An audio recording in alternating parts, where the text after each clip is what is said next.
ফেরাউন দীর্ঘ বৎসর ধরে আল্লাহর দুশমনি করেছে, আল্লাহর বিরোধিতা করেছে।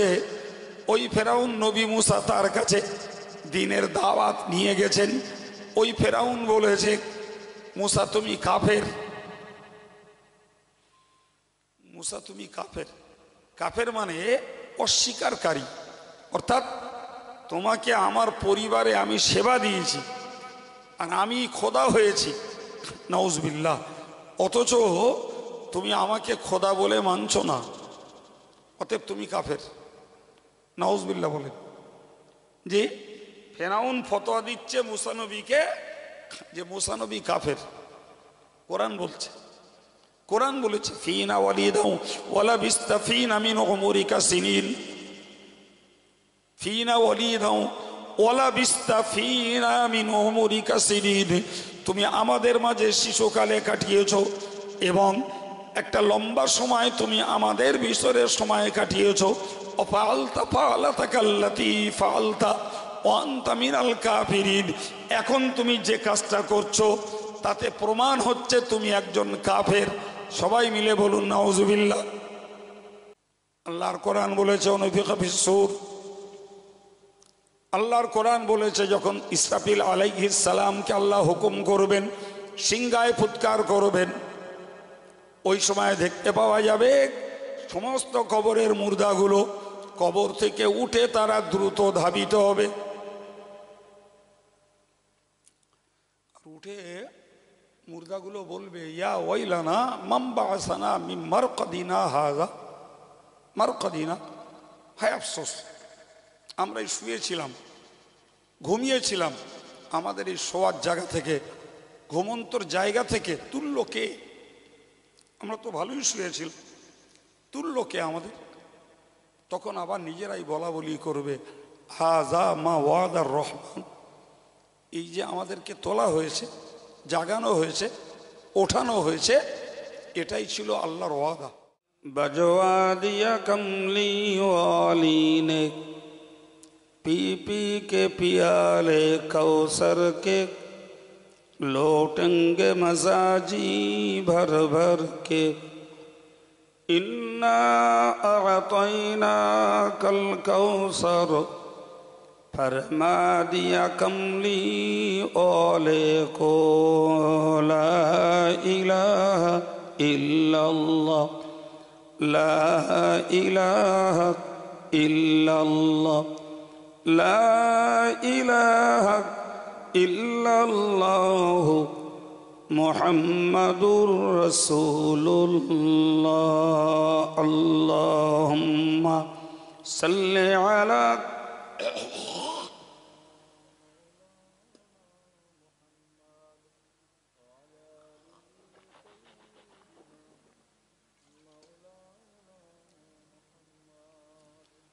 अम्मा बाद अऊज़ु बिल्लाहि मिनश शैतानिर रजीम बिस्मिल्लाहिर रहमानिर रहीम इज़ा जाअ अहदहुमुल मौतु क़ाला रब्बिरजिऊनी लअल्ली अअमलु सालिहान फ़ीमा तरक्तु कल्ला इन्नहा कलिमतुन हुवा क़ाइलुहा व मिन वराइहिम बरज़खुन इला यौमि युबअसून सदक़ल्लाहुल अज़ीम।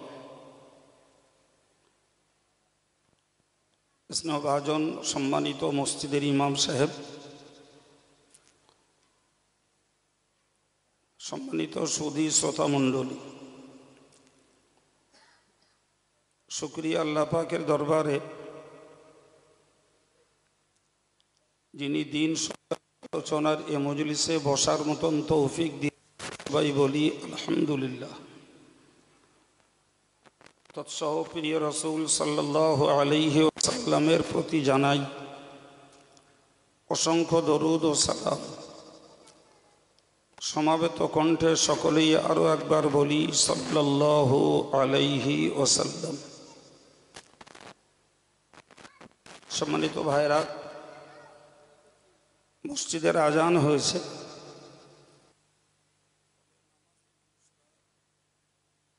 আশা করা যায় নামাজ পড়ে মজলিস বা মসজিদে নেই,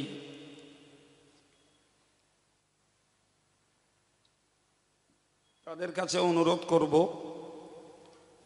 মাহফিলটায় এসে বসার জন্য। আমি যদিও আপনাদের মনোমুগ্ধকর ওয়াজ শোনাতে পারবো না, কথা দিয়েছি সময়টাকে কিছু কথা বলে কাটাবার জন্য বসেছি। আপনাদের মনোমুগ্ধকর ওয়াজ করার মতো যোগ্যতা আমার নেই, তারপরেও ছেলেরা ডেকেছে, এসেছি। কিছুক্ষণ কিছু কথা টুকটাক করে আলোচনা করছি, পরবর্তী বক্তাদের জন্য পরিবেশটা তৈরি হোক, তারা আপনাদের কাছে এসে ওয়াজ নসিহত করবেন। আমি কোরআন শরীফের ছোট্ট একটি দুটি আয়াত আপনাদের কাছে পড়েছি। আয়াতটিকে সামনে রেখেই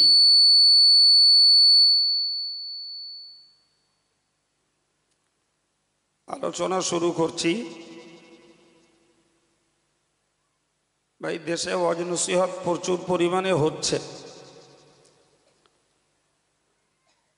যে ওয়াজ নসিহতের পরেও মানুষের জীবন পরিবর্তন হওয়ার সংখ্যা খুবই কম। কারণ পরকালের যাবতীয় বিষয়গুলি সব ধারে বলা যায়, দুনিয়ার বিষয়গুলি সব নগদ। দুনিয়ার মজা, দুনিয়ার আনন্দ, দুনিয়ার তৃপ্তি সবগুলোই নগদ নগদ পাওয়া যায়, কিন্তু পরকালের বিষয়গুলি সব ধারে। ফলে মানুষগুলো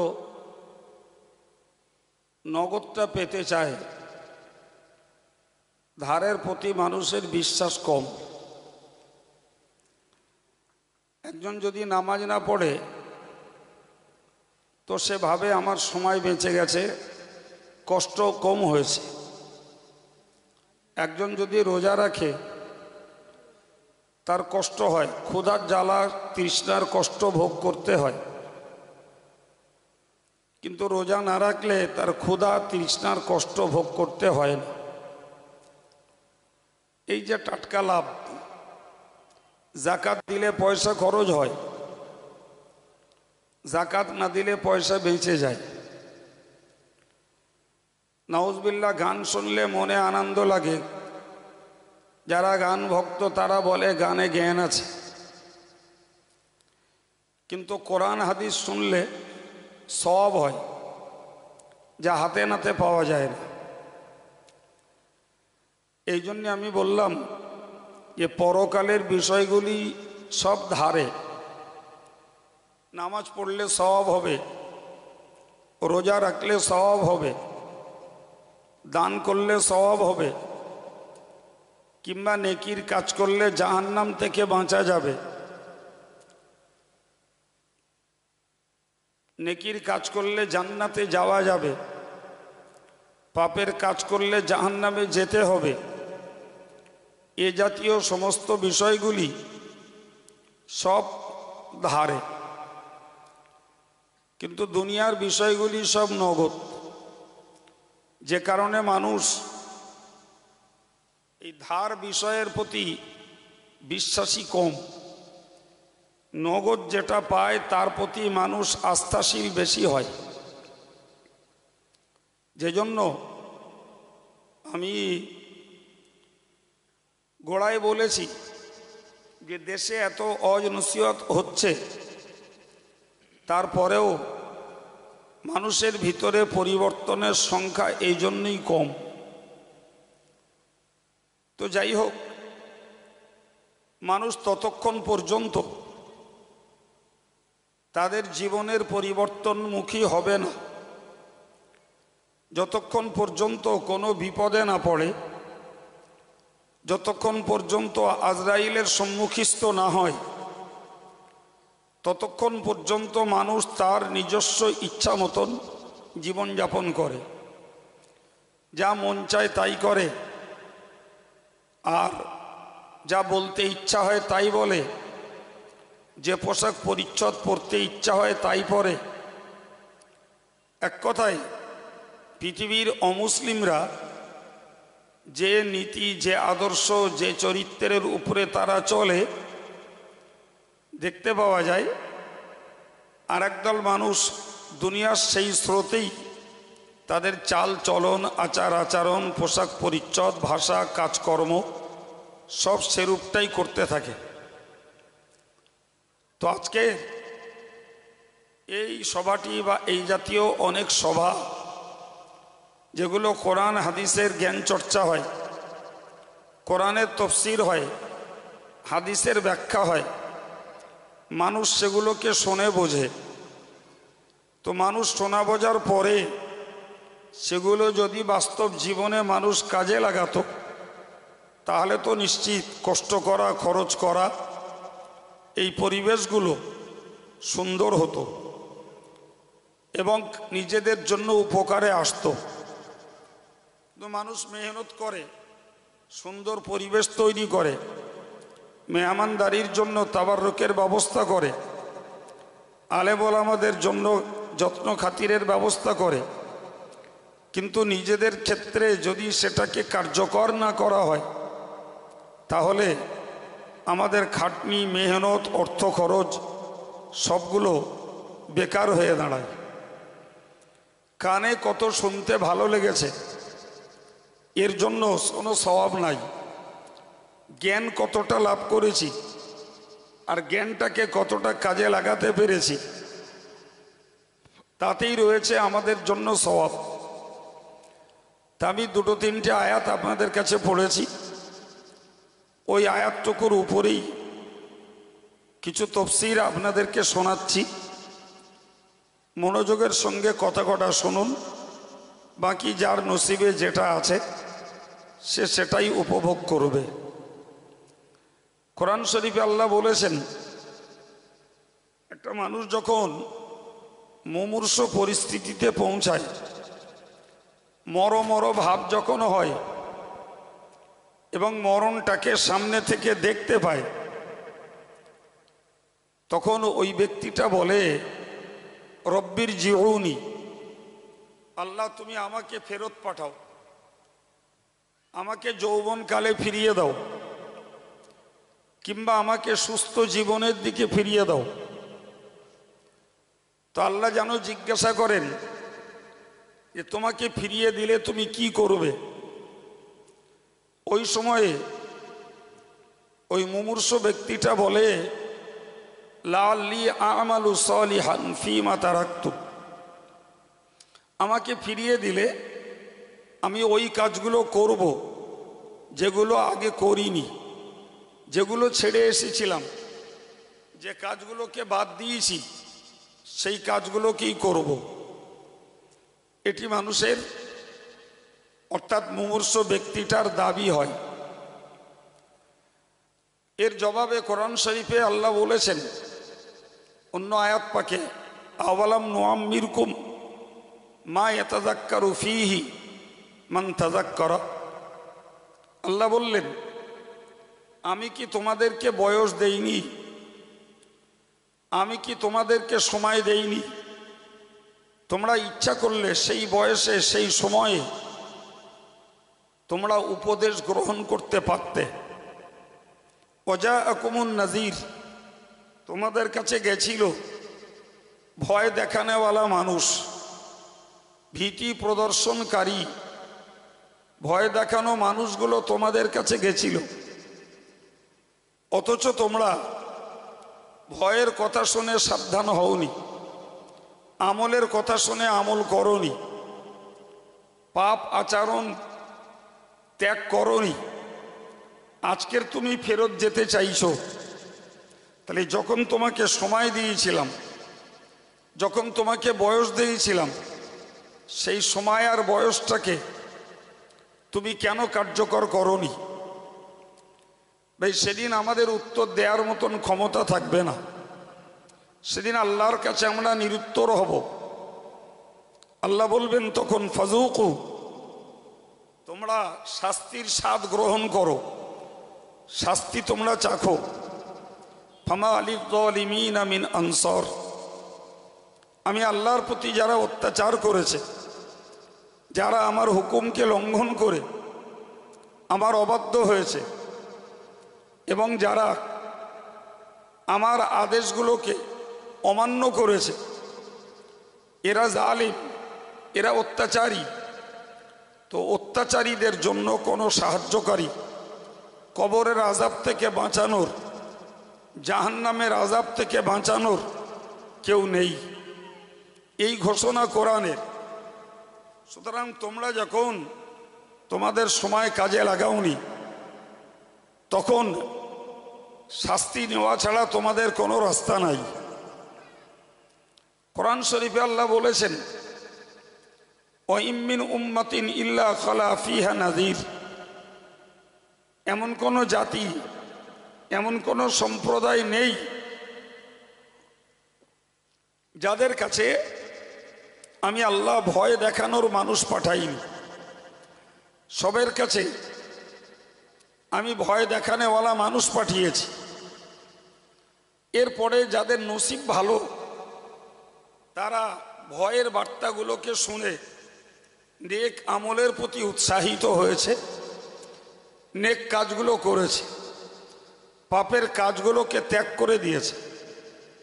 কিন্তু যাদের নসিব মন্দ, তারা নবীদের কথা শুনেছে, সংশোধন হয়নি, রসুলদের কথা শুনেছে, তারা সংশোধন হয়নি।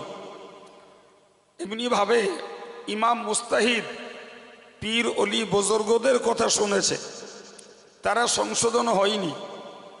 সেখানে সাধারণ বেশি আলেমদের কথা শুনে একদল লোক সংশোধন হবে না, এটা ইতিহাস থেকে বুঝতে পারা যায়। কিন্তু তারপরেও আমাদের চেষ্টা যে যদি একদিন, দুদিন, 5 দিন শুনতে শুনতে যারা অবুঝ মানুষ, ধর্মহারা যারা, নেক আমলের প্রতি যাদের মনোযোগ নেই, পাপের প্রতি যাদের আকর্ষণ বেশি, হয়তো একদিন তাদের জীবনের পরিবর্তন ঘটতে পারে। প্রিয় ছেলেরা, আমি কোরআন শরীফ থেকেই কথাগুলো বলছি। তো আল্লাহ বললেন যে একটা মানুষের কাছে যখন মৃত্যু এসে উপস্থিত হয়, তখন মানুষ সামনে থেকে মরণটাকে দেখতে পায়, আর তখনই বলে যে আমাকে ফিরত দাও, যে আমলগুলো করিনি এবার যেয়ে করব। কিন্তু আল্লাহ বলেছেন, ইন্নাহা কালিমাতুন হুয়া কাইলুহা, এটা এমন একটা কথা যে যখনই বিপদে পড়ে সে তখন এরকমটাই বলে, কিন্তু বিপদ কেটে গেলে আবার মানুষ ভুলে যায়। যখন মানুষ ব্যথায়, যন্ত্রণায় কাতরায়, তখন হুজুর লাগে, তখন কোরআনের দোয়া কালাম ফুঁক ফাঁক লাগে। কিন্তু যেই ব্যথা দূর হয়ে যায়, যন্ত্রণা থেকে সেরে যায়, তখন মানুষ আবার আল্লাহকে ভোলে, আলেমকে ভোলে, কোরআনকে ভোলে। এই যে মানুষের পরিস্থিতি, আল্লাহ বললেন যে মানুষ যখন বিপদে পড়ে তখন এইরূপ কথাটাই বলে, ইন্নাহা কালিমাতুন হুয়া কাইলুহা। সম্মানিত ভাইরা, প্রিয় ছেলেরা, কোরআন হাদিস শরীফে নবী বলেছেন, কোরআনের তাফসীর স্বরূপ, ওই শাবুন নাশা ফি ইবাদাতিল্লাহ, হাসরের মহাময়দানে, কিয়ামতের কঠিন দিবসে আরশের ছায়ার নিচে জায়গা পাবে ওই সমস্ত মানুষগুলো, ওই সমস্ত যুবকগুলো যারা যৌবন কালটাকে আল্লাহর ইবাদতে কাটিয়েছে। যৌবনকালে নিজেকে নামাজি বানিয়েছে, রোজাদার বানিয়েছে, আল্লাহর পথের প্রতীক বানিয়েছে। এই যুবকগুলোর জন্যই আল্লাহ পাকের রসুল ঘোষণা দিয়েছেন যে এরা কিয়ামতের কঠিন দিবসে হাসরের মহাময়দানে এই মানুষগুলোই আল্লাহ পাকের কাছে আরশের ছায়ার নিচে জায়গা পাবে। সুবহানাল্লাহ। কিন্তু যৌবন পেরিয়ে গেলে ওই মর্যাদা, ওই পুরস্কার, ওই উপকার অন্য বয়সীদের জন্য ওই ইবাদত করে আর হবে না। মনে করা যাক একটা মানুষ বয়সকালে আল্লাহর ইবাদত করেছে, বয়সকালে নামাজি মুসল্লি, দিনদার, পরেশগার, জেকের ফেকের তসবি তেলাওয়াত আদায় করেছে, তো ওই বয়সকালে ওই নামাজ কালামের জন্য সে আলাদা সওয়াব পাবে। কিন্তু যৌবনকালে নামাজ কালামের জন্য যে আরশের নিচে ছায়ায় জায়গা পেত, ওইটা আর তার নসিবে জুটবে না। সুতরাং এক এক পিরিয়ডের ইবাদত আমলের এক এক রকমের পুরস্কার রয়েছে। সেই জন্য বলব যে মরণ দুয়ারে শুয়ে মৃত্যুটাকে সামনে থেকে দেখতে পেয়ে যদি আল্লাহর কাছে আপিল করা হয় যে আল্লাহ ফিরত দিলে আমি এবার যে কাজগুলো করিনি সেই আমলগুলো এবার করব। আমার আল্লাহ অন্য আয়াত পাকে বলেছেন যে ওমান নুআম্মিরহু নুনাক্কিসুহু ফিল খালক আফালা ইয়াকিলুন। মানুষগুলো কি বোঝে না আমি যখন তাদের বয়স বাড়িয়ে দেই তখন তাদের সৃষ্টির পরিবর্তন ঘটে। কথার কথা, চোখে কম দেখে, কানে কম শোনে, জ্ঞানবুঝ কম হয়ে যায়, গায়ের চামড়াগুলো ঢিলঢাল হয়ে যায়, কথা ভালো মনে থাকে না। এই পরিবর্তনগুলো বয়স হলে মানুষের মধ্যে ঘটে। যৌবনকালে স্মৃতি ভালো থাকে, যৌবনকালে তার কান চোখ ভালো থাকে, যৌবনকালে তার দেহের স্ট্রেংথ শক্তি বজায় থাকে।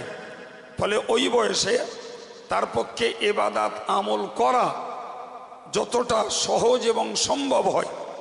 বয়স যত বাড়ে তত মানুষের জ্ঞানের পরিমাণ কমে যায়, স্মরণ শক্তি কমে যায়, চোখের পাওয়ার কমে যায় এবং মানুষের দেহের শক্তি কমে যায়।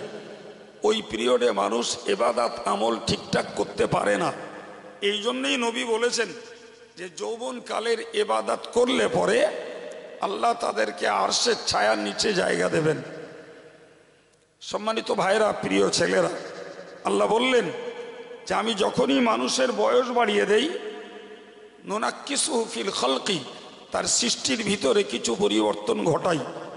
আমরা দেশীয় ভাষায় একটা কথা বলি, মানুষ বুড়ো হয়ে গেলে ছেলে মানুষ হয়। ছেলে মানুষগুলো যেমন আবদার করে, ছেলে মানুষগুলো যেমন দাবি দাওয়া করে, একটা প্রবীণ মানুষ অতি বৃদ্ধ হয়েছেন তার ভিতরেও এমন কিছু দাবি, এমন কিছু আবদার চলে আসে যেগুলো সত্যি রক্ষা করা খুব কঠিন। তার সেই যৌবনকালের বুদ্ধি আর নেই, যৌবনকালের চেতনা তার মধ্যে আর নেই। ফলে তার ভিতরে কিছু পরিবর্তন ঘটে যায়। এই জন্য কোরআনের ফর্মুলা অনুযায়ী বুঝতে পারা যায় যদি আমাদের কিছু ইবাদত করতে হয় তার উত্তম সময় যৌবনকাল, যদি রোজগার করতে হয় তার উত্তম সময় যৌবনকাল, যদি কিছু পড়াশুনো করতে হয় তার উত্তম সময় যৌবনকাল, সমাজে যদি কিছু কাজ করতে হয় তার উত্তম সময় যৌবনকাল, ভাই জাতির সেবা যদি কিছু করতে হয় তার উত্তম সময় যৌবনকাল। আমাদের সমাজটাতে আমরা লক্ষ্য করে দেখি যৌবনকালে ছেলেদের জীবন চলছে খেলায়, তামাশায়, আড্ডাবাজিতে, রংবাজিতে, মোবাইলের পিছনে, জি সুর স্বরের পিছনে, গানের পিছনে, বাজনার পিছনে, কিংবা অবৈধ প্রেম প্রণয়ে এদের জীবনযাত্রা চলছে। তার ফাঁকেও জলসা জুলুসগুলো একদল যুবকেরা দিচ্ছে, আলহামদুলিল্লাহ। এর ভিতর দিয়ে মানুষের কাছে কিছু জ্ঞানের বাণী পৌঁছানো যাচ্ছে। এবারে নসিব যার ভালো সে সেটা থেকে কিছু জ্ঞান নিয়ে আমল করে, নসিব যার মন্দ শোনা কথা শোনে, যা করার তা করে। এটাই হচ্ছে বাস্তব অবস্থা। তো আল্লাহর কোরআন বলছে যে তুমি মরণ দুয়ারে যখন পৌঁছাবে তখন তোমার ফেলে রেখে আসা জীবনে আমল করার কথা তোমার মন জাগবে। কিন্তু ভাই মনে রাখা দরকার, মানুষ যখন মরণটাকে সামনে থেকে দেখতে পায়, কোরআনে আল্লাহ বলেছেন লা ইয়ানফাউ নাফসান ঈমানুহা লাম তাকুন আমানাত মিন ক্বাবলু আও কাসাবাত ফি ঈমানিহা খায়রা। বলছে মানুষের যখন মুমূর্ষ সময়টা চলে আসে, মরণ যখন ঘনিষ্ঠ হয়ে যায়, তখন ওই মানুষটা তার ইমানের কলেমা পড়া আর কোনো ভালো কাজ করা একটাও আল্লাহর কাছে আর কবুল হয় না, ফলে ওই লোকটার উপকার হয় না। মনে করা যাক একটা মানুষ অ্যাক্সিডেন্ট করেছে, আল্লাহ না করুক, অ্যাক্সিডেন্ট করেছে এবং মৃতমুখী, সে বুঝতে পারছে আমি আর বাঁচব না। জি, তো মরণটাকে মানুষ যখন সামনে থেকে দেখতে পায়, মরণের সিগন্যাল ফুটে ওঠে, ওই লোকটা ওই সময় বলছে আমার এই 10 কাঠা জমিটা মসজিদে দিয়ে দাও, উদাহরণস্বরূপ। তো ছেলেরা জমিটা মসজিদে দিল, মসজিদওয়ালারা ভোগ করবে, কিন্তু ওরা সব ও দান ওর সুস্থ অবস্থার দান নয়, ও দান ওর সচ্ছল অবস্থার দান নয়, ও দান তো বিপদকালীন দান। মানুষটার জান ঘড়ঘড় করছে, বুঝতে পারা যাচ্ছে মানুষটা আর বাঁচবে না। তো ওই যে জানের ঘড়ঘড়ানি চেপে গেছে, এখন যদি লোকটা বলে তওবা করছি, আমি তওবা আস্তাগফিরুল্লাহ মিন কুল্লি যামবি ওয়া আতুবু ইলাইহি, যে আমি আল্লাহর দিকে ফিরে যাচ্ছি আর সমস্ত গুনাহ থেকে আমি ক্ষমা চাচ্ছি, ভাই ওই তওবা কবুল হয় না বাপ।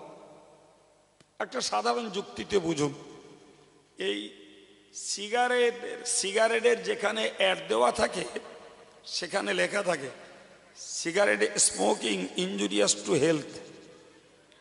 তার মানে সিগারেট পান করা, ধূমপান করা স্বাস্থ্যের জন্য ক্ষতিকর লেখা আছে। ও যত দোকানে বিড়ি সিগারেট বিক্রি হয় সেখানে দেখবেন বড় বোর্ড লাগিয়ে অ্যাড দেওয়া আছে, আর সেখানে লেখা আছে বাংলায় বিধিসম্মত সতর্কীকরণ, ধূমপান ক্যান্সারের কারণ। ভালো করে বোঝেন। অথবা লেখা আছে ধূমপান স্বাস্থ্যের জন্য ক্ষতিকর। আপনি এখনই যান যে কোনো দোকানে যেখানে বিড়ি সিগারেট বিক্রি হয়, অ্যাড দেওয়া আছে। আচ্ছা ভাই, এই যে অ্যাড দেওয়া রয়েছে, এই অ্যাড দেওয়ার কারণে দেশের ধূমপানকারী লোকগুলো তারা কি ধূমপান করা বাদ দেশে মনে হয়? ধূমপানির কোম্পানি কি বন্ধ হয়ে গেছে যে আর কেউ ধূমপান করছে না, ফলে এ কোম্পানি আর চলবে না? তাও না। এখন আপনি বলুন, একটা লোক 40 বছর ধরে ধূমপান করলো, আর 40 বছর পরে ওই লোকটা এখন ক্যান্সারে আক্রান্ত। 40 বছর পরে ওই লোকটার ফুসফুসিতে ইনফেকশন হয়েছে, সে এখন ক্ষয় কাশের রুগী, সবসময় ঘক ঘক ঘক ঘক করে কাশছে। আচ্ছা, ও যখন ক্যান্সারের রুগী, যখন ফুসফুসিতে ইনফেকশন ধরে নিয়েছে, তখন যদি ওই লোকটা বলে ডাক্তারবাবুর সামনে যে ডাক্তারবাবু আমি সিগারেট খেয়ে বিড়ি খেয়ে অন্যায় করেছি, আমি ক্ষমা চাচ্ছি, আর এই অন্যায় জীবনেও করব না, তা তাতে কি মনে হয় কাশি বন্ধ হয়ে যাবে? না ইনফেকশন সেরে যাবে? ক্যান্সার কি উঠি মুছে যাবে? সাধারণ যুক্তি আমাদের বলছে যতই ওই লোকটা কাকতি মিনতি করুক, আর যতই ওই লোকটা অন্যায় স্বীকার করুক, আর যতই ক্ষমা চাক, ওই মুহূর্তে বলো ক্যান্সারও সারবে না, তার ফুসফুসের ইনফেকশনও দূর হবে না, কাশিও বন্ধ হবে না বাপ। ঠিক তদ্রূপ মনে রাখতে হবে। একটা লোক জীবনব্যাপী পাপ কাজ করেছে, এখন সে মরণটাকে সামনে থেকে দেখতে পাচ্ছে, আর মরণটাকে দেখতে পেয়ে এখন বলছে তাওবা আস্তাগফিরুল্লাহ রাব্বি মিন কুল্লি যামবি ওয়া আতুবু ইলাইহি, আল্লাহ আমি তোমার দিকে ফিরে যাচ্ছি আর সমস্ত গুনাহ থেকে আল্লাহ তোমার কাছে ক্ষমা চাচ্ছি। ভাই যুক্তি বলছে ওতেই মাফ হবে না বাপ। তোমার তওবাটার দরকার ছিল, পাপ করার শক্তি ছিল যে সময়ে, ওই সময়ে তোমার বুদ্ধি যখন টনটনে ছিল, ওই সময়ে যখন তুমি সুস্থ ছিলে, ওই সময়ে তুমি গুনাহ থেকে তওবা করলে আল্লাহ পাক সাদরে তোমার গুনাহর ক্ষমা করতেন, তোমার তওবাকে কবুল করে নিতেন, তোমাকে আল্লাহ পাক ক্ষমার অন্তর্ভুক্ত করে দিতেন। সুবহানাল্লাহ। কিন্তু তুমি তখন তো আল্লাহমুখ হওনি বাবা, তখন তো তুমি আল্লাহর দ্বারস্থ হওনি। তখন পয়সার জোর ছিল, জ্ঞানের জোর ছিল, গায়ের শক্তি ছিল, দাপটানি ছিল, ফলে তখন তুমি আল্লাহমুখ হওনি, পাপ থেকে বাঁচতে চেষ্টা করোনি, গোনার জন্য আল্লাহর কাছে ক্ষমা চাওনি। এখন বিপদে পড়ে বলছো, হবে না। সম্মানিত ভাইরা আমার, ইতিহাস থেকে আমরা জানতে পারি ফেরাউন দীর্ঘ বৎসর ধরে আল্লাহর দুশমনি করেছে, আল্লাহর বিরোধিতা করেছে। ওই ফেরাউন নবী মুসা তার কাছে দ্বীনের দাওয়াত নিয়ে গেছেন। ওই ফেরাউন বলেছে, মুসা তুমি কাফের, মুসা তুমি কাফের। কাফের মানে অস্বীকারী, অর্থাৎ তোমাকে আমার পরিবারে আমি সেবা দিয়েছি আর আমি খোদা হয়েছি, নাউজুবিল্লাহ, অথচ তুমি আমাকে খোদা বলে মানছো না, অতএব তুমি কাফের। নাউজুবিল্লাহ বলেন। যে ফেরাউন ফতোয়া দিচ্ছে মুসা নবীকে যে মুসা নবী কাফের। কোরআন বলছে, কোরআন বলেছে ফিনা ওয়ালিদাউ ওয়ালা বিস্তাফিনা মিন উমরিকা সিনিন, ফিনা ওয়ালিদাউ ওয়ালা বিস্তাফিনা মিন উমরিকা সিনিন, তুমি আমাদের মাঝে শিশুকালে কাটিয়েছো এবং একটা লম্বা সময় তুমি আমাদের ভিতরে সময় কাটিয়েছো। অফালতা ফালাতাকাল্লাতি ফালতা ওয়া আনতা মিনাল কাফিরিন, এখন তুমি যে কাজটা করছো তাতে প্রমাণ হচ্ছে তুমি একজন কাফের। সবাই মিলে বলুন নাউজুবিল্লাহ। কি করছিলেন মুসা নবী?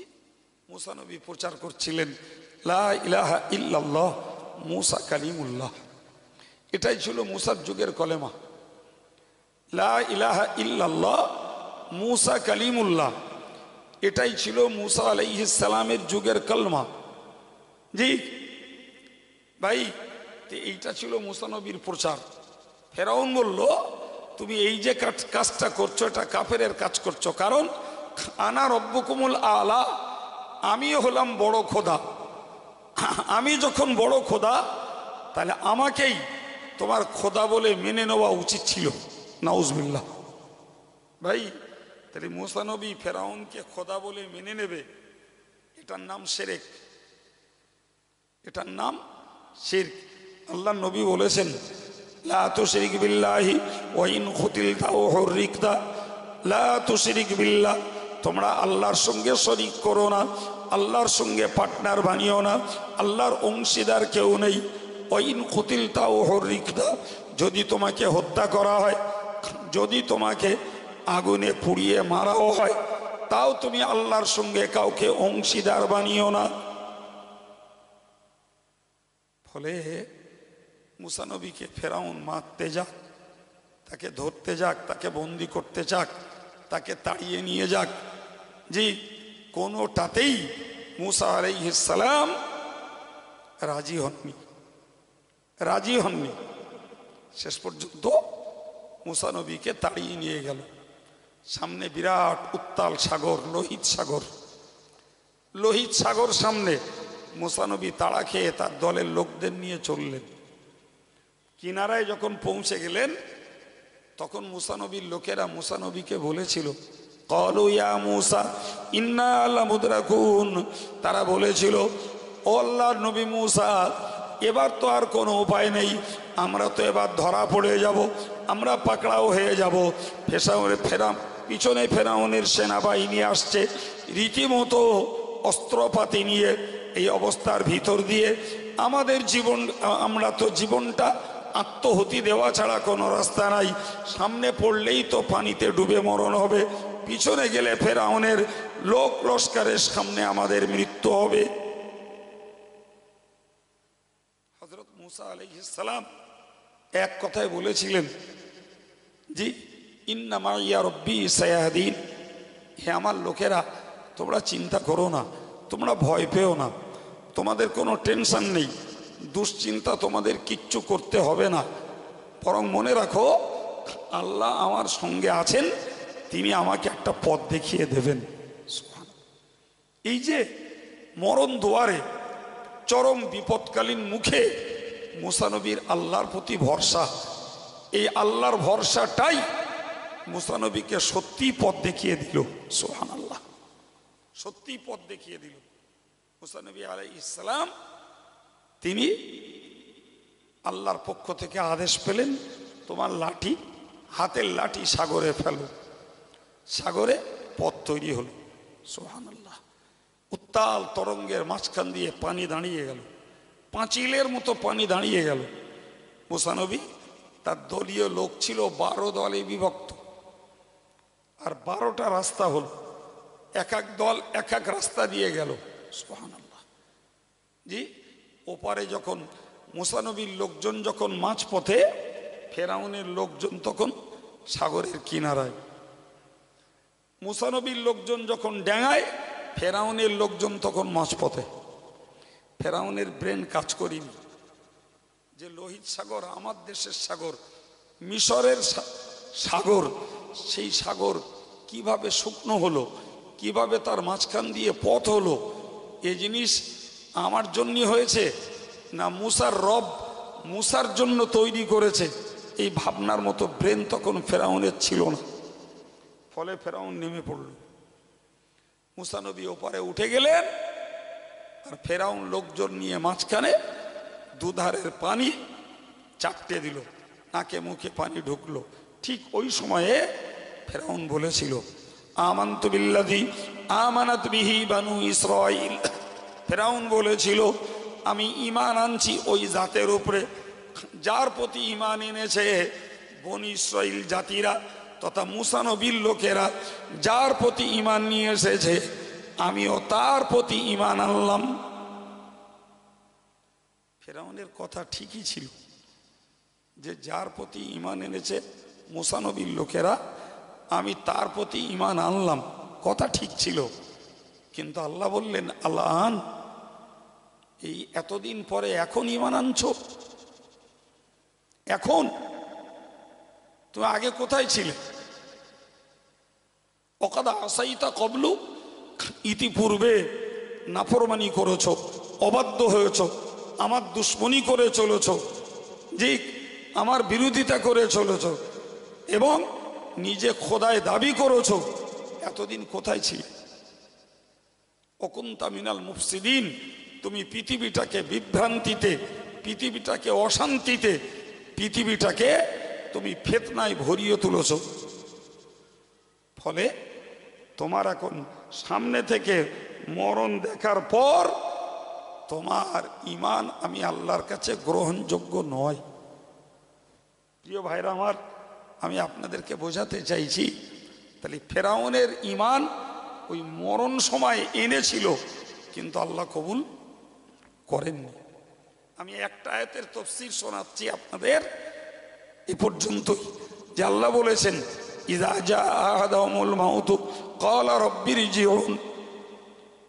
যে মানুষগুলো সুস্থ অবস্থায়, শক্তির পিরিয়ডে, জ্ঞান বুদ্ধির পিরিয়ডে, যারা নেক আমল করে না আর পাপ আচরণ ছাড়ে না, এরাই মরণ দুয়ারে বলে, আল্লাহ আমাকে একবার ফিরিয়ে দাও, আমাকে একবার ফিরিয়ে দাও।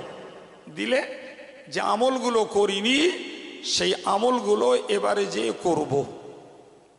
আমার বক্তব্য বাবা, এটা আমাদের সমাজের যে কেউ আমল শূন্য জীবনযাপন করে মরণ দুয়ারে বলতে পারে। আর ইতিহাস থেকে বুঝতে পারছি, ফেরাউন বলেছিল মরণ দুয়ারে, নাকে মুখে যখন পানি ঢুকেছে, বাঁচার আর কোনো উপায় নেই, তখন বলেছিল, আল্লাহ ফেরাউনের ঈমানও কবুল করিনি, আর তদ্রূপ যারা মরণ দুয়ারে ঘড়ঘড়ানি চেপে যাবে, এরা যদি তখন ঈমান আনে, তখন যদি তওবা করে, তখন যদি একটা নেক কাজ করে ওটাও আল্লাহ নেবে না। আর কিয়ামতের পূর্বে যখন পশ্চিম দিক দিয়ে সূর্য উঠবে তখন যে মানুষগুলো বাঁচবে ওই মানুষগুলো পশ্চিম দিক দিয়ে সূর্য ওটা দেখতে পেয়ে তারা ঈমান আনবে, নামাজ ধরবে, গান সুদ জুয়া মদ ইত্যাদি বাদ দেবে। জি, কিন্তু ওদের ঈমান আর তওবাও আল্লাহর কাছে কবুল হবে না। কথা বোঝা যাচ্ছে কি? তাহলে যা কিছু করতে ইচ্ছা হয় সুস্থ অবস্থায়, অর্থকরী সচ্ছল আছে, ব্রেনের বুদ্ধি টনটনে আছে, গায়ের শক্তি অটুট আছে, এই পিরিয়ডে করতে হবে, এই পিরিয়ডে, তবে আল্লাহ খুশি। আরে বাবা, যৌবনকালে একটা ছেলেকে ডাকতে পারে তাসের আড্ডায়, জোয়ার আড্ডায়, টিভির আড্ডায়, গানের আড্ডায়, সুরের আড্ডায়, নাচের আড্ডায়, বিচিত্রা অনুষ্ঠানের আড্ডায় তাকে ডাকতে পারে, রাজনীতির রঙ্গমঞ্চে তাকে ডাকতে পারে, অন্য কোনো সুন্দরী মেয়ে অবৈধ প্রেম প্রণয়ের দিকে, জি তাকে ডাকছে, কিন্তু ওই জায়গাগুলোতে ডাকবে না। বলো 70 বছরের বুড়োরে, 70 বছরের বুড়োরে ডাকবে না। তাসে এসো, জোয়া এসো, ইত্যাদিতে এসো, 70 বছরের বুড়ো ডাকবে না, বুড়োকে ডাকবে না। 70 বছরের বুড়োর পক্ষে যখন আর তাসে যাওয়ার ইচ্ছা নেই, মদে যাওয়ার আর সম্ভাবনা নেই, অবৈধ প্রেমে পড়ার আর ভয় নেই, গান শোনার প্রতি আর আগ্রহ নেই, বিচিত্রা অনুষ্ঠানে যাওয়ার মতন আর মন নেই, ওই লোকটার পক্ষে ধর্মের দিকে যাওয়া সহজ ভাব। কিন্তু যুবক ছেলেটার ওই সবগুলো সুযোগ আছে। ওই পিরিয়ডে সে তাসে ডেকেছে যায়নি, জোয়ায় ডেকেছে যায়নি, মদে ডেকেছে যায়নি, রঙ্গমঞ্চে ডেকেছে যায়নি, ব্যভিচারে ডেকেছে যায়নি, লটারির দিকে ডেকেছে যায়নি, গান বাজনার দিকে ডেকেছে যায়নি, সে নাচের দিকে ডেকেছে যায়নি, বিচিত্রা অনুষ্ঠানে ডেকেছে যায়নি। ওই তো হলো প্রকৃত মুজাহিদ, আর ওই হলো প্রকৃত ইবাদতকারী। সবগুলোকে ছেড়ে দিয়ে সে মসজিদ মুখ হয়েছে, সে আল্লাহ মুখ হয়েছে, নামাজ মুখ হয়েছে, রোজা মুখ হয়েছে। এটাই তো ছিল প্রকৃত পক্ষে আল্লাহ পাকের ইচ্ছা। বান্দা, তুমি মরণ দুয়ারে ফিরতে চেও না, হবে না। তোর শরীফ আল্লাহুম্মা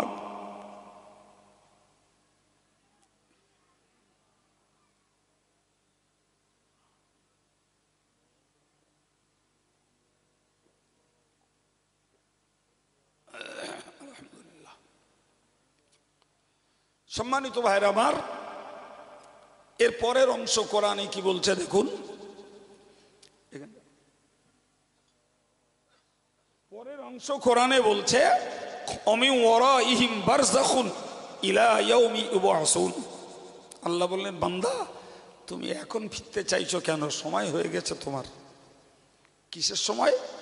তোমার পিছনে অপেক্ষা করছে একটা পর্দার জীবন। কি অপেক্ষা করছে? পর্দার জীবন। সে হতে পারে মাছের পেট, হতে পারে বাঘের পেট, হতে পারে পানির তলে, হতে পারে কবরে, হতে পারে আগুনে পুড়ে। যে কোনো পরিস্থিতি তোমার জন্য অপেক্ষা করছে পর্দার জগৎ। একে আরবিতে বলা হয় আলামে বারজাখ, সাহিত্যের ভাষায় বলে মধ্য জগৎ।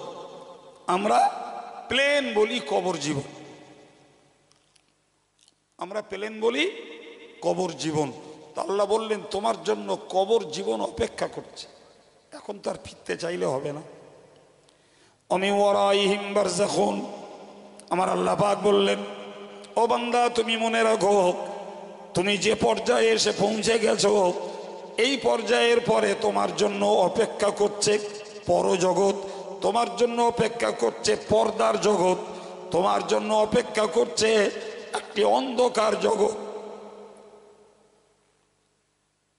তাফসীরে বলতে পারা যায়, জানেন আমাদের কোথায় কবর হবে আমরা জানি না বাবা। আমরা জন্ম নিয়েছি যেখানটায় সেটা জানি, কিন্তু কবর কোথায় হবে আমরা জানি না।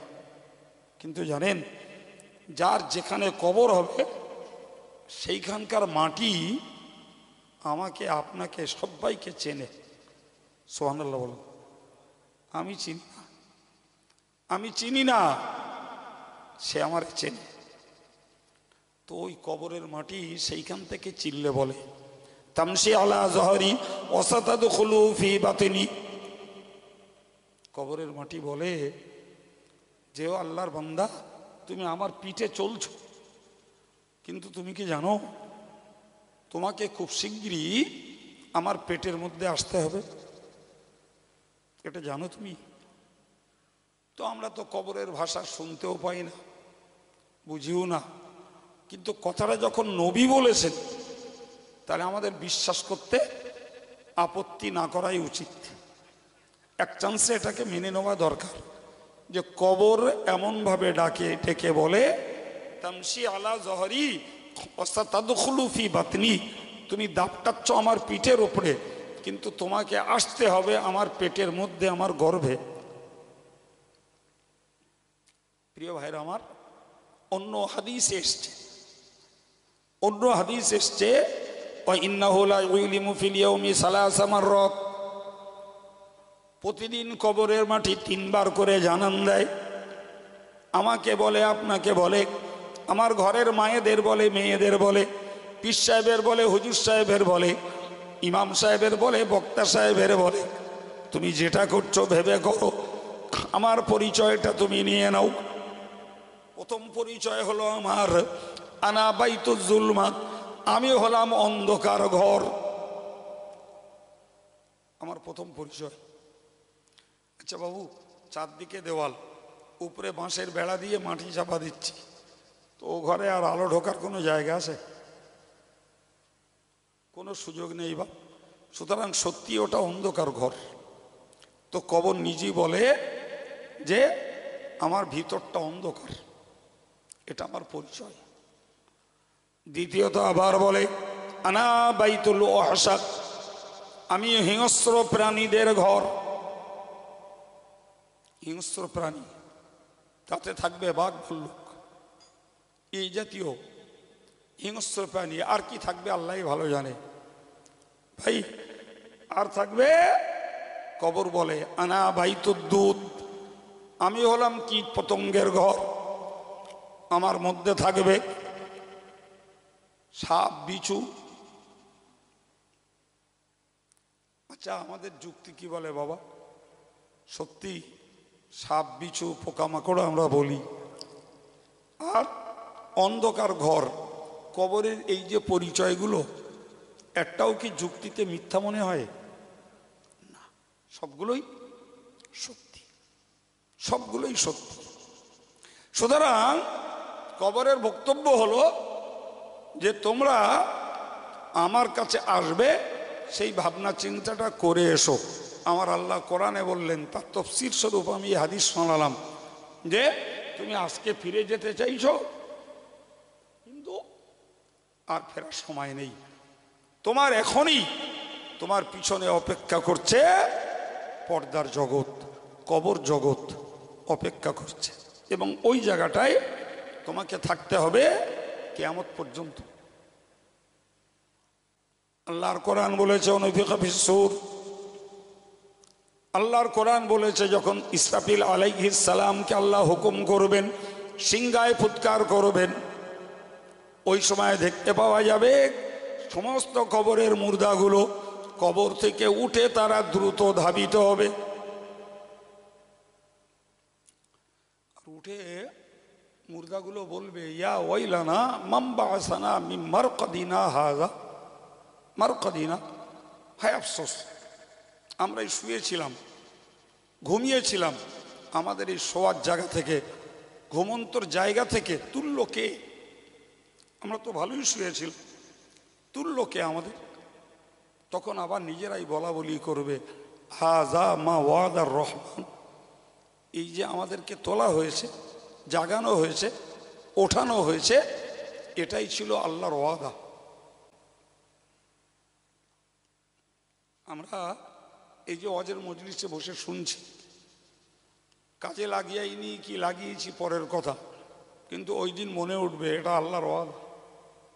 আল্লাহ আগেই জানিয়েছিলেন যে ইসরাফিল সিংহা ফুৎকার করবে, দুনিয়া ধ্বংস হবে, সেদিন তোমরা কবর থেকে উঠবে আর উঠে বলবে ইয়া ওয়াইলানা মান বাআসানা মিন মারকাদিনা, আমাদের এই শোয়ার জায়গা, ঘুমানোর জায়গা থেকে তুললো কে?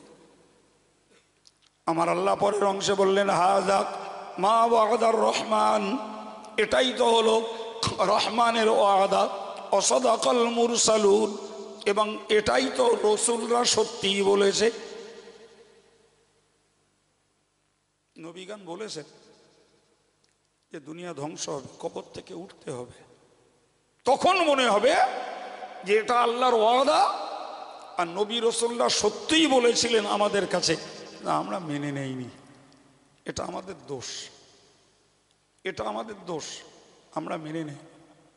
আল্লাহ পাক কোরআনে স্মরণ করিয়ে দিলেন যে তুমি ফিরে যেতে চেও না বাবা, যে বরং তোমার পিছনেই অপেক্ষা করছে,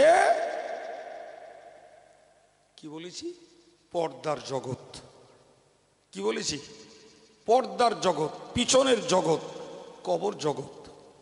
আমরা কবর স্বাভাবিকভাবে মাটি দেই বলে আমরা কবর বলি, কিন্তু আমি একবার বলেছি, বলো, ও বাগে খেলে ওটাই তার কবর, পানিতে ডুবলে ওটাই তার কবর, কেউ যদি আগুনে পড়ে ওটাই তার কবর। কথা বুঝে আসছে কি? জি, আল্লাহ বললেন ইলা ইয়াউমি ইউবআসুন, কিয়ামত পর্যন্ত ওইখানেই থাকা লাগবে। হযরত নবী ইউনুস আলাইহিস সালামকে মাছে খেয়েছিল, আমরা ওয়াজ নসিহতে শুনেছি বাবু, মাছে খেয়েছিল নবী ইউনুসকে। নবী ইউনুস প্রথমত রাতের বেলা, দ্বিতীয়ত তাকে ফেলে দেওয়া হলো পানিতে, তৃতীয়ত খেয়ে নিল মাছে।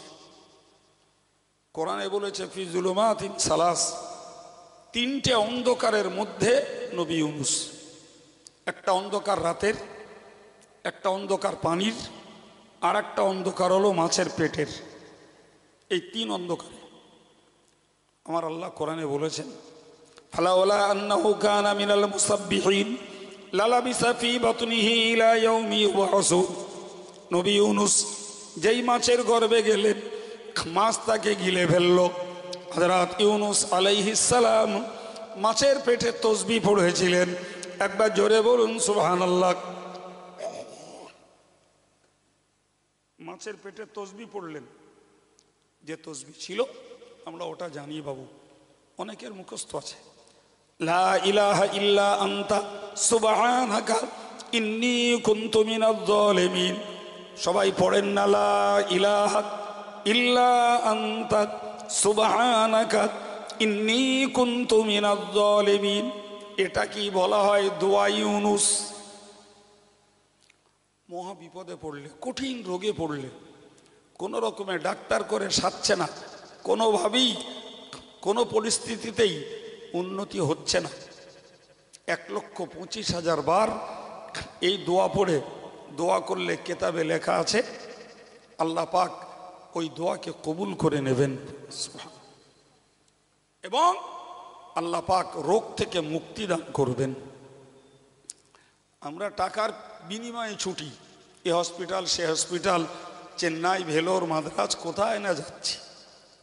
জি, নবী ইউনুস আলাইহিস সালাম অত বড় বিপদে পড়লেন, রাতের আঁধারে, পানির ভিতরে, মাছের পেটে, আর তিনি পড়ি মাছের পেটে গিয়েই তিনি পড়লেন লা ইলাহা ইল্লা আনতা, আল্লাহ তুমি ছাড়া উপাস্য কেউ নেই, তুমি ছাড়া উপাস্য কেউ নেই, সুবহানাকা, আল্লাহ তোমার জাত পবিত্র জাত, সুবহানাল্লাহ, ইন্নী কুনতু মিনাজ জালিমিন, আল্লাহ আমি ছিলাম অত্যাচারীদের মধ্যে, আমি অত্যাচারীদের অন্তর্গত। এই যে তিনি নিজে আল্লাহর কাছে স্বীকার হলেন আমি অত্যাচারীদের অন্তর্ভুক্ত, আল্লাহ খুশি হলেন। এই তসবিহ পড়ার বদৌলতে মাছের পেটে তাকে জিন্দাও রাখলেন এবং মাছের পেটে বেদনা দিলেন বলে উল্লেখ করা আছে, মাছ তাকে উগরে দিল। আমার আল্লাহ বললেন, শোন বান্দা, যদি আমার নবী ইউনুস মাছের পেটে যদি এই তসবিহ না পড়তো, আমি আল্লাহ কিয়ামত পর্যন্ত তাকে মাছের গর্ভে রেখে দিতাম। তাই মাছের পেটটাই হতো তার কবর। ফলে আমরা যেটা মাটিতেই বাবু, এটা স্বাভাবিক, মরে। আর ইসলামী নিয়ম অনুযায়ী সুযোগ আছে আমরা মাটি দিই। এই জন্য আমরা বলি কবর জীবন, কবর জীবন। তো যাদের কবর হয় না বাপ, ওইটাই তাদের কবর জীবন। কারণ ওটা দুনিয়া আর আখেরাতের মাঝখান। মানুষ মরে মানে দুনিয়ার শেষ, আর ইসরাফিল সিংহায় ফুঁক দিলে উঠবেন মানে আখেরাতের শুরু।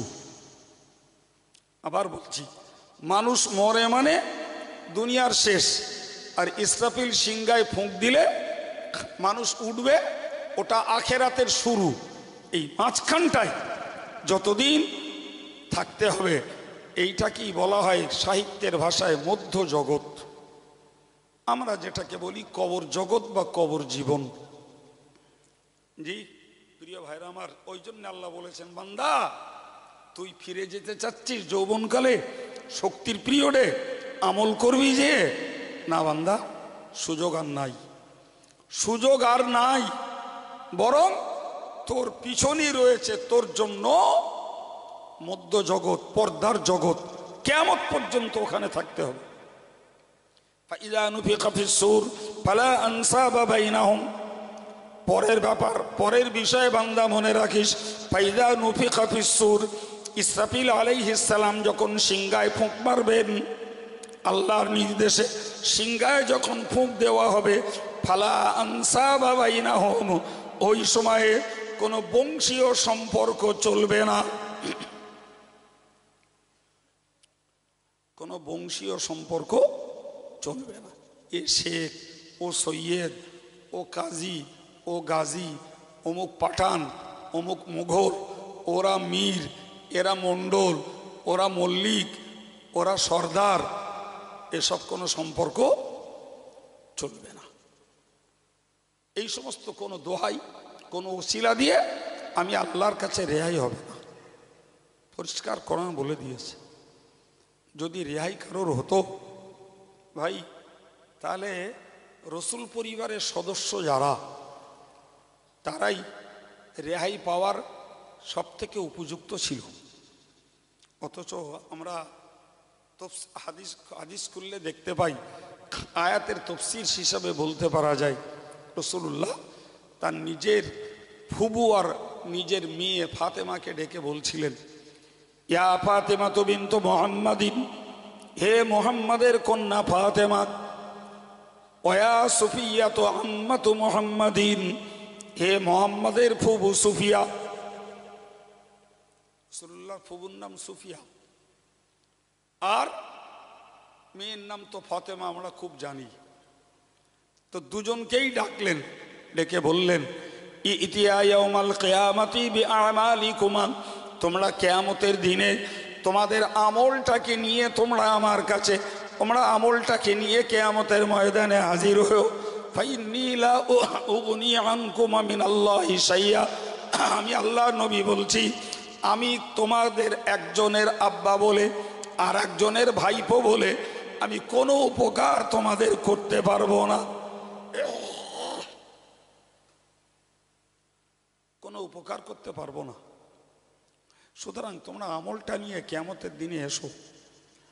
যদি বংশের জোরে কারোর রেহাই হতো, তাহলে রসুলের বংশ তো কোরাইশ বংশ। কিছু বলবে?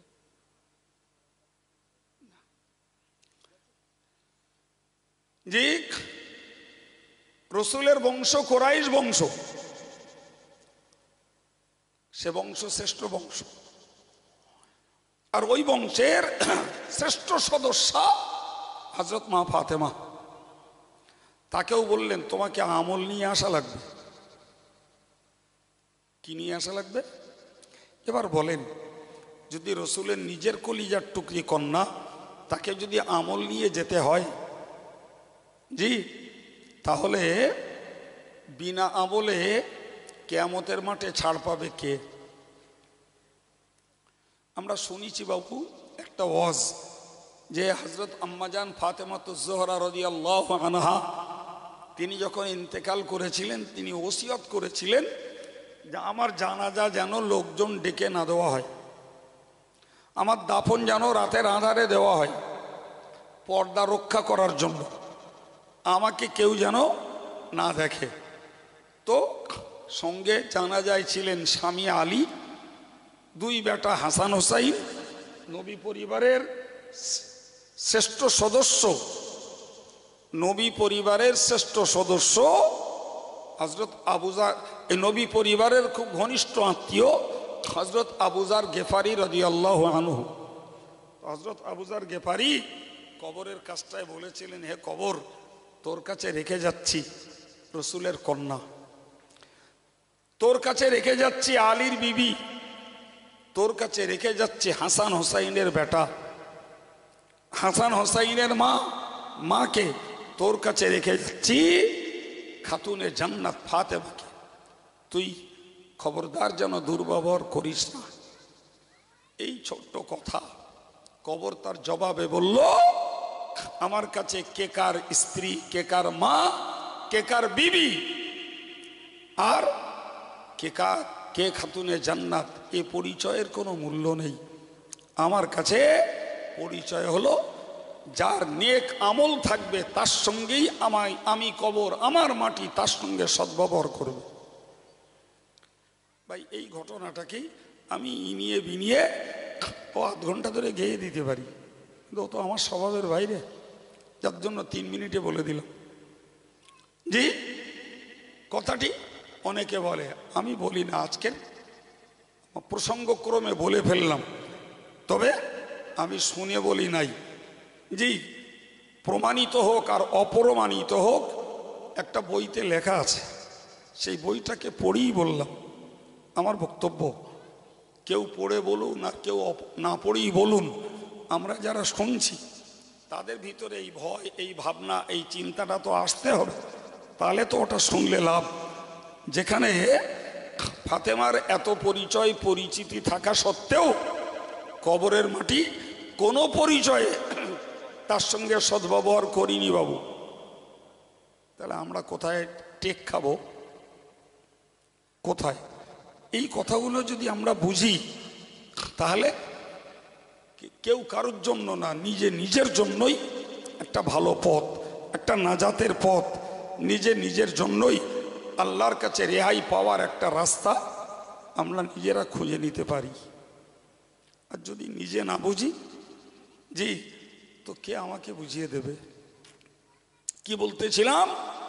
আয়াত পাকের তাফসীর বলছিলাম। আল্লাহ বলেছে, ফাইযা নুফিখা ফিস সূরি ফালা আনসাবা বাইনাহুম। মহান আল্লাহ বললেন, ফাইযা নুফিখা ফিস সূর, যদি সিংহায় ফুৎকার করা হবে যখন, ফালা আনসাবা বাইনাহুম, সেদিন কোনো বংশীয় সম্পর্ক, কোনো বংশীয় কিছু চলবে না। অন্য আয়াত পাকে আল্লাহ বলেছেন, ইয়াউমা ইয়াকুনুন নাস, ঠিক সেদিন মানুষগুলো হবে কাল ফারাশিল মাবসুস, বিক্ষিপ্ত প্রজাপতির মতো, বিক্ষিপ্ত প্রজাপতির মতো।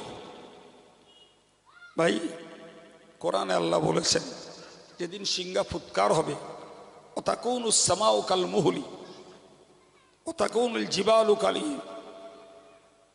যেদিন সিংহা ফুৎকার হবে আসমানটা বিগলিত তামার মতো গলবে, আর পাহাড়টা ধুনিত তুলোর মতো উড়বে। জি, লা ইউসালু হামিমুন হামিমা ইউবাসসারুনহুম, সেদিন দেখতে পাওয়া যাবে একজন আর একজনের অন্তরঙ্গ বন্ধু, অথচ দেখা হবে একবারও জিজ্ঞাসা করবে না ভাই তোমার হালাত কি, কিংবা সেও আমাকে জিজ্ঞাসা করবে না, যেমন আমিও তাকে জিজ্ঞাসা করব না ভাই তোমার হালাত কি। ইমাম মুক্তাদিকে জিজ্ঞাসা করবে না, মুক্তাদি ইমামকে জিজ্ঞাসা করবে না, পীর নামীয় ব্যক্তিরা যারা, তারা ভক্তদেরকে জিজ্ঞাসা করবে না, আমি বক্তা শ্রোতাদের জিজ্ঞাসা করব না, শ্রোতা বক্তাকেও জিজ্ঞাসা করবে না, বাপ বেটা কেউ না। এক কথায় যতই অন্তরঙ্গ থাক, যতই পরিচয় থাক, একজন আর একজনকে জিজ্ঞাসাটাও করবে না। ভাই এই জন্য আল্লাহ বলেছেন ফালা আনসাবা বাইনাহুম ইয়াওমাইযিন ওয়ালা ইয়াতাসাআলুন, কেউ কারো জিজ্ঞাসাটাও করবে না। সুতরাং আমাদেরকে মনে রাখতে হবে, নিজের আখের নিজেকে গোছাতে হবে।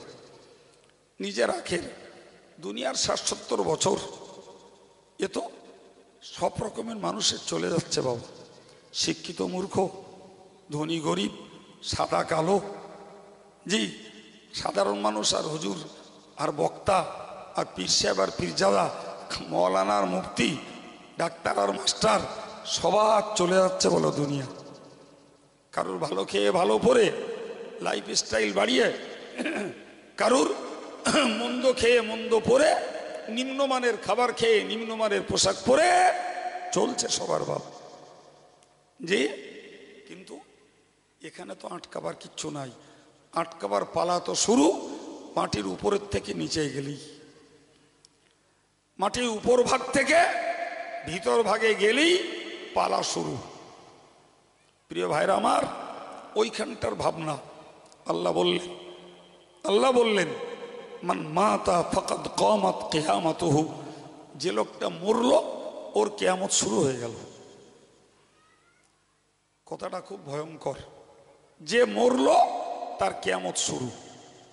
কেন ভাই? কিয়ামতে যেমন আমাদের কাজ কথার হিসাব নেবেন, কৈফিয়ত দিতে হবে, মরণের পরে কবরে গেলি ভাই আমাদের কৈফিয়ত শুরু।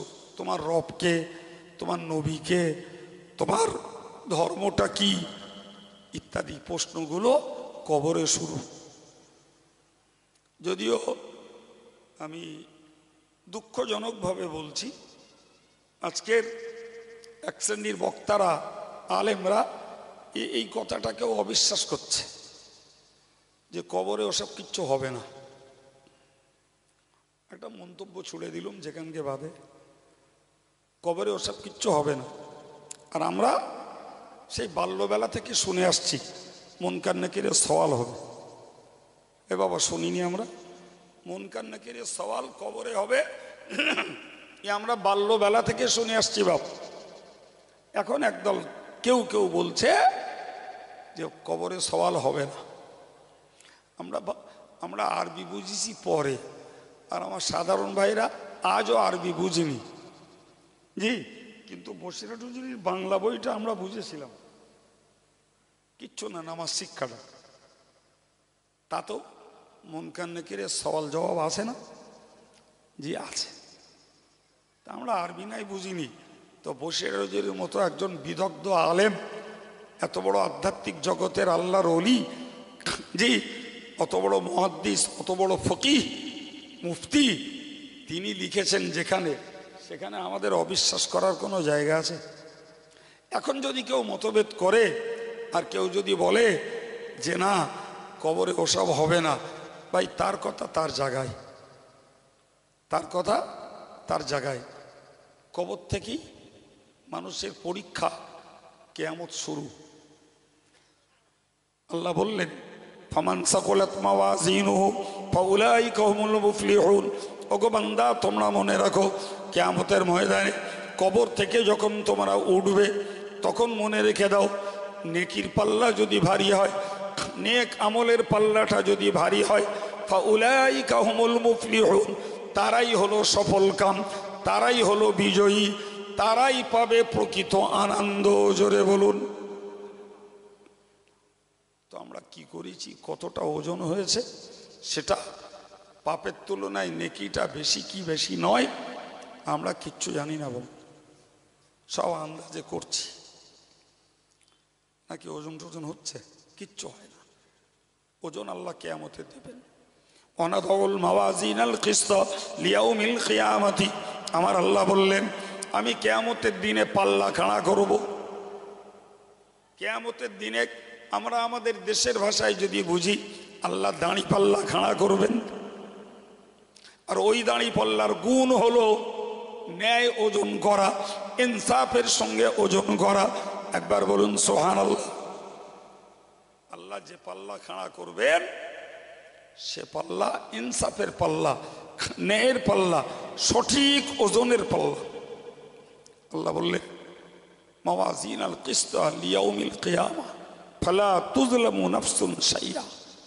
কারো প্রতি এক বিন্দু পরিমাণ অত্যাচার করা হবে না। আমি নেকির কাজ যদি করি তা থেকে আমাকে বঞ্চিত করা হবে না, আর আমি পাপ যদি না করি সেটা আমার নামে বাড়িয়ে চাড়িয়ে চাপিয়ে দেওয়া হবে না। বাবা, ইনসাফের পাল্লা। আল্লাহ বলেছেন ওয়া ইন কানা মিসকালা হাববাতিন মিন খারদালিন আতাইনা বিহা। আল্লাহু আকবার। আল্লাহ বলেন ওয়া ইন কানা মিসকালু হাববাতিন মিন খারদাল, যদি একটা সরিষার দানা পরিমাণ নেকি কেউ করে সেটাকেও পাল্লায় এনে তুলে দেওয়া হবে। সরিষার দানা পরিমাণ পাপ যদি কেউ করে সেটাকেও পাল্লায় তুলে দেওয়া হবে। এবার বলেন কোন রকমের ফাঁকি ঝুঁকি, মিথ্যাচারিতা, যে ঝুল কাটাকাটি, তিরিবিরি করার কোনো সুযোগ আছে? কোনো সুযোগ নেই। এই জন্য আল্লাহ বলেছেন নেকির পাল্লা যার ভারী সেই সেদিন সফল কাম, সেই সেদিন লাভবান, সেই সেদিন বিজয়ী, সেই হবে সেদিন আনন্দিত। পরের অংশে বলেছেন, পরের অংশেই ও আম্মা মান খাফফাত মাওয়াজিনুহু, যার পাপের নেকির পাল্লাটা হালকা হয়ে যাবে, নেকির পাল্লা যার হালকা হয়ে যাবে, ফাউলাইকাল্লাযীনা খাসিরু আনফুসাহুম, তাহলে সে তার নিজেকে ক্ষতিগ্রস্ত করলো, সে নিজেকে ক্ষতিগ্রস্ত করলো। ফি জাহান্নামা খালিদুন, কিভাবে? সে চিরকাল জাহান্নামের জন্য বরাদ্দ হয়ে গেল। নাউজুবিল্লাহ। জি, তাহলে যার পাপের পাল্লা ভারী হয়ে গেছে, নেকির পাল্লা যার হালকা হয়ে গেছে, তাহলে তার পক্ষে ক্ষতিগ্রস্ত হওয়া ছাড়া আর কোনো রাস্তা নাই, আর কোনো রাস্তা নাই। আমি আজকের এই সুন্দর পরিবেশে এই ছেলেরা নাম দিয়ে রেখেছে তফসিরুল কোরআন মাহফিল। জি, তা আমার তফসির করার মতো জ্ঞান যোগ্যতা নেই, যেটা সত্যি কথা। আবার তাতে গলায় সুর নি, স্বর নি, প্লেন কাঠখোট্টা কথাবার্তা। জি, তো আল্লাহ যতটুকু জ্ঞান বুঝ দিয়েছে শুরু থেকেই একটানা কোরআনের উপরে দাঁড়িয়ে কিছু তফসির আপনাদেরকে শোনালাম, যার একটা কমপ্লিট সেন্স, একটা পূর্ণ জ্ঞান আপনাদের কাছে বিতরণ করেছি। পরিশেষে আপনাদের কাছে আমার আন্তরিক মিনতি, আমিও আলাদা নই বাবা, আমিও আপনার মতো আমলের ময়দানের আসামি। আমি অজ করছি মানে আমি সাধু নই। আমার বড় ভয় হয় মানুষকে যা ওয়াজ করি তা যদি নিজে আমল করতে না পারি তাহলে শ্রোতার থেকেও বক্তার বিপদ বেশি, শ্রোতার থেকেও। একদম অরিজিনাল সত্য কথা। আমরা বক্তৃতা করি লোকের মনোরঞ্জনের জন্য, মানুষকে সন্তুষ্ট করার জন্য। আমরা বক্তৃতা করি এ কথা বলে সে কথা বলে, গল্প মেরে, সুর দিয়ে, স্বর দিয়ে টাইম পাস করব, সময় পার হয়ে গেলে আমার উচিত মজুরিটা পেয়ে যাব, আমি খুব খুশি। জি ভাই, সত্যকারের আল্লাহর ভয় থাকলে আমাকে ভাবতে হবে, বক্তাদেরকে ভাবতে হবে যে আমি যা বলছি আমার শ্রোতারা না করলেও তাদের যা গোনা হবে, আমি না করলে তার দ্বিগুণ গোনা হবে, কারণ আমি তো জ্ঞান পাপী। এই কথা ঠিক না ভুল? আমি তো জ্ঞান পাপী। সেই জন্য আমার বড় ভয় হয় যে অজনসিয়াত নিজে করছি, অথচ সেটাকে আমলে যদি ধরে রাখতে না পারি তাহলে শ্রোতার থেকেও বক্তার বিপদ বেশি। এই জন্য বলতেছিলাম আমরা কতটা নেকির কাজ করছি বাবু, কারোর ওজন করা নেই। পাপের কাজ কতটা করছি, কারোর ওজন করা নেই। জি, এখন নেকিও নেকির পাল্লায় উঠবে, আর পাপও পাপের পাল্লায় উঠবে। প্রিয় ভাইরা আমার, শেষ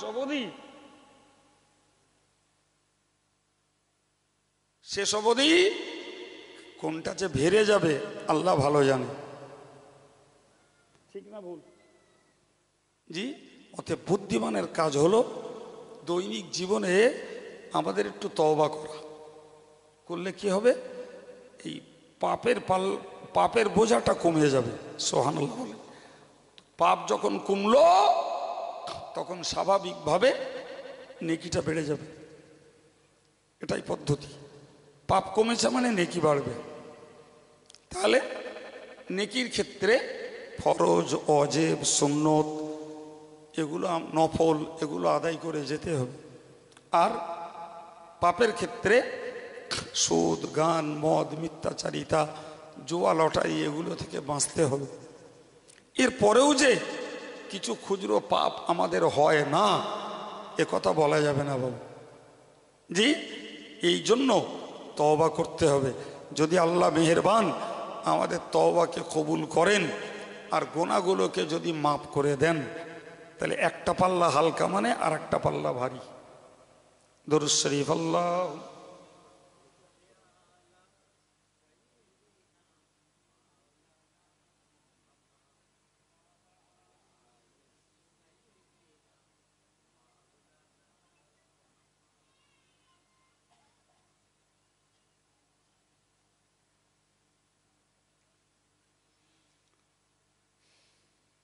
যাই হোক, একটা কাগজ ছেলেরা কে লিখে পাঠিয়েছে আমি জানি না। এখানে লেখা আছে 1,00,000 কলেমা, 5,000 দরুদ শরীফ, 500 দোয়া ইব্রাহিম।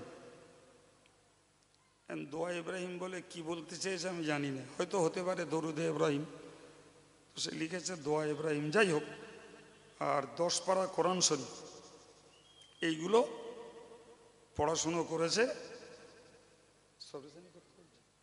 সেইটাকে আপনাদের সঙ্গে নিয়ে আমাকে একটু সবরেসানি করতে বলছে। তো সবাই আমরা একটু পড়ুন। আস্তাগফিরুল্লাহ রব্বি মিন কুল্লি যামবিন ওয়া আতুবু ইলাইহি। আয় আল্লাহ, জীবনে জেনে না জেনে, ইচ্ছায় অনিচ্ছায়, শিরকি, কুফরি, হারামি, বেদাতি যত গুনাহ করেছি, সমস্ত গুনার জন্য লজ্জিত হয়ে তওবা করছি। আয় আল্লাহ, তুমি আমার তওবা কবুল করো। বিগত জীবনের গুনাহগুলোকে মাফ করে দাও। আয় আল্লাহ, আগামী জীবনে ওই গুনার কাজ আর না করি, হেফাজত নসিব করো। আয় আল্লাহ, সরল অন্তরে স্বীকার করছি তাওহীদের কালেমা, কালেমায়ে তাইয়্যিবা, লা ইলাহা ইল্লাল্লাহ মুহাম্মাদুর রাসূলুল্লাহ। আশহাদু আল্লা ইলাহা ইল্লাল্লাহ ওয়াহদাহু লা শারীকা লাহু ওয়া আশহাদু আন্না মুহাম্মাদান আবদুহু ওয়া রাসূলুহু। দরুদ শরীফ। আল্লাহুম্মা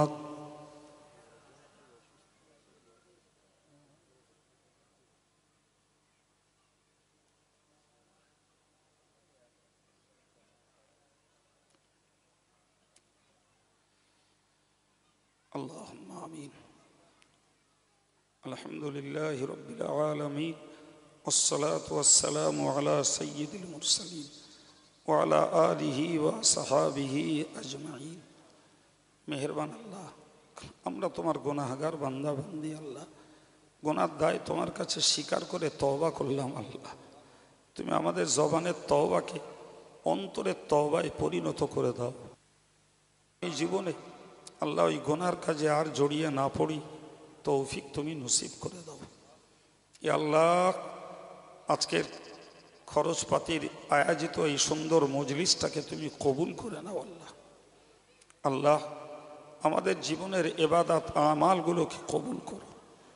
আল্লাহ, খাস করে 1,00,000 কলেমা শরীফ, 5,000 দরুদ শরীফ, আল্লাহ 500 দরুদে ইব্রাহিম, 10 পারা কোরআন শরীফ, আমার আরও একজন ভাই তিনি 1,25,000 বার কলেমা শরীফ পড়েছেন। আল্লাহ আল্লাহ যে বা যারা পড়েছেন সকলের জবানের ভুলকে মাফ করে দাও। আল্লাহ জবানের ভুলকে তুমি মাফ করে দাও। আল্লাহ মেহেরবানি করে তুমি কবুল করে নাও। আল্লাহ তুমি ইচ্ছা করলে অগণিত নেকি এর বিনিময়ে তুমি নসিব করতে পারো। আল্লাহ সেই অগণিত নেকি তুমি মঞ্জুর করো, কবুল করো রব্বুল আলামিন। আল্লাহ এর বিনিময়ে যে সওয়াব তুমি নসিব করো, সর্বাগ্রে রসুল করিমের পাক রুহে এর সওয়াব তুমি বকশিস করে দাও। আল্লাহ হুজুরের আল আওলাদ আজওয়াজে মুতাহহারাত সাহাবায়ে কেরাম তাবেঈন তাবা তাবেঈন পিরানে তরিকাত বুজুর্গানে দ্বীন হুজুরদের রুহে সওয়াব পৌঁছে দাও রব্বুল আলামিন। আল্লাহ তোমার দরবারে মিনতি করি, 4 মাযহাবের ইমাম 4 তরিকার ওলিয়ে কামেল হুজুরদের রুহে সওয়াব পৌঁছে দাও। খাস করে মাওলা ফুরফুরা শরীফের দাদা হুজুর কিবলা তার আলা ওলাদ তার খলিফা হুজুরদের রুহে সওয়াব পৌঁছে দাও। বসিরহাট আলনামা হুজুর দরগাপুরি সাহেব, হামিদি সাহেব, সরসিনা পীর সাহেব, কালিয়ানি সুফি সাহেব, হাফেজ সাহেব হুজুর কিবলা তৎসহ আমার আব্বাজির রুহে সওয়াব বকশিস করে দাও। আল্লাহ আমরা যারা 2টি করে হাত উঠিয়েছি, আমাদের প্রত্যেকের আব্বা মা দাদা দাদি নানা নানি ভাই বোন বিবি বাচ্চা যার যা আপনজন কবরে গেছেন, আল্লাহ ইমানের উসিলায় তাদের জীবনের গুনাহগুলোকে মাফ করে দাও। আল্লাহ আদম আলাইহিস সালাম থেকে শুরু করে আল্লাহ সমস্ত মুমিনিন মুমিনাতদের প্রতি সবরে সানির ওসিলায় আল্লাহ আমাদের প্রত্যেকের মুর্দাদের রুহে সওয়াব বকশিস করে দাও। খাস করে আল্লাহ এই মাহফিল যে কবরস্থানের মুর্দাদের উদ্দেশ্যে তাদের ইমানের ওসিলায় সকলের রুহে সওয়াব বকশিস করে দাও। তাদের কবরগুলোকে বাগে জান্নাত বানিয়ে দাও। কোরআনের খাতিরে কবরগুলোকে আলোকিত করে দাও। আল্লাহ খাস করে তোমার কাছে মিনতি করি, যে পড়েছেন কলেমা শরীফ কোরআন শরীফ, আল্লাহ তাদের কাছে দোয়ার মুখাপেক্ষী তাদের মুর্দাগুলোর জন্য এই দোয়াকে নাজাতের ওসিলা বানিয়ে দাও। আল্লাহ এই মাহফিলটাকে কবুল করো। ছেলেরা যারা পয়সা দিয়ে সময় দিয়ে শ্রম দিয়ে তোমার দিন প্রচারের এই সুন্দর পরিবেশ তৈরি করে দিয়েছে, আল্লাহ তাদের প্রতি তুমি রাজি খুশি হয়ে যাও, তাদেরকে রহমত করো, ভুল ত্রুটিকে মাফ করে দিয়ে তাদেরকে তুমি কবুল করে নাও। আল্লাহ তুমি তাদেরকে কবুল করো। প্রত্যেককে আল্লাহ নামাজি দিনদার ইমানদার হয়ে সংসার জীবনযাপনের তৌফিক দান করো। আল্লাহ যতদিন বাঁচিয়ে রাখো খাঁটি সুন্নতুল জামাতের উপরে কায়েম রেখে দাও। বিপদ দিলে ধৈর্য এবং রোগ দিলে সুস্থতা তুমি নসিব করে দাও। হালাল রোজগারে সকলের বরকত দান করো। আমার ভাইয়েরা মায়েরা সভা কমিটির ছেলেরা যারা যে নেক নিয়ত নিয়ে রেখেছে, প্রত্যেকের নেক নিয়তকে আল্লাহ তুমি কবুল করে নাও। আল্লাহ মনের উদ্দেশ্যকে তুমি সফল করো। সাল্লাল্লাহু তাআলা আলা নবিয়িল কারীম ওয়া আলা আলিহি ওয়া সাহাবিহি আজমাইন ওয়ারহামনা মাআহুম বিরহমাতিকা ইয়া আরহামার রাহিমিন ওয়া বিহাক্কি লা ইলাহা ইল্লাল্লাহ মুহাম্মাদুর রাসূলুল্লাহ। সম্মানিত ভাইরা, ইমাম সাহেব যদিও রয়েছে, তারপরেও আমি একটু বলছি। আমাদের সংগঠনের তরুণ কর্মী এবং আদর্শবান বক্তা আলহাজ হযরত মাওলানা মুসা সরদার সাহেব, তিনি বাঁকড়া হাই মাদ্রাসার আরবি বিভাগীয় শিক্ষক। তার আলোচনা আপনারা ধীর স্থিরভাবে শুনতে থাকুন, প্রাণ খুলে দরুদ শরীফ পড়ুন। আসসালামু আলাইকুম। দরুদ শরীফ আল্লাহুম্মা